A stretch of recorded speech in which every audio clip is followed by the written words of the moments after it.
Case అభియోగ పత్రం అయిపోయింది. అవును. ఇంకా దాంట్లో ఉండేదల్లా ఏంటంటే అడిషనల్ ఛార్జ్ షీట్ వేయాలి, అంటే మళ్ళీ అదనపు ఇన్వెస్టిగేషన్ ఏదన్నా చేయాలి.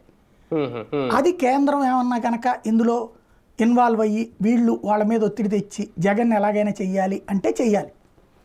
జగన్ అందులో ఇరికించడం ఎవరి వల్ల కాదు. ఎందుకంటే జగన్ అక్కడ ఉంటే చేసేవాళ్ళు. జగన్ అక్కడ ఉన్నట్టేమి అక్కడ లేడు కదా, ఆ రోజున తర్వాత కదా వచ్చింది అతను సాయంత్రం.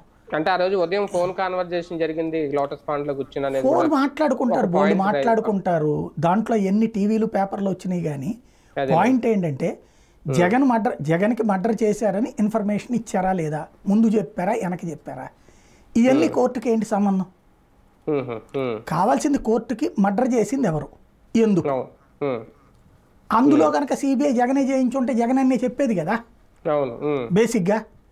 ఆ రోజు సుప్రీంకోర్టు ఇన్వాల్వ్ అయ్యాక సిబిఐకి భయం ఎందుకు? రెండోది అప్పటికే తెలుగుదేశంతో వీళ్ళు కలిసిపోయి ఉన్నారు కదా బీజేపీ వాళ్ళు, ఇంకేంటి ప్రాబ్లం? జనసేన కూడా అక్కడ వ్యతిరేకిస్తూనే ఉంది కదా. జగన్ కాపాడుకోవాల్సినటువంటి పని బీజేపీకి అయితే లేదు కదా అక్కడ. అక్కడ కోర్టు ద్వారానే నడిచింది కథ అంతా కూడా. కాబట్టి ఇంకా కొత్తగా చేయగలిగితే వీళ్ళు మళ్ళీ తిరగతోడం అని చెప్పేసి రివ్యూ పిటిషన్ వేయాలి.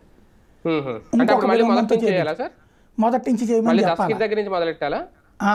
దస్తగిరిది ఆల్రెడీ అప్రూవర్గా మారాడు కాబట్టి కాదు. దీనికి ఇంకా ఏముండదు.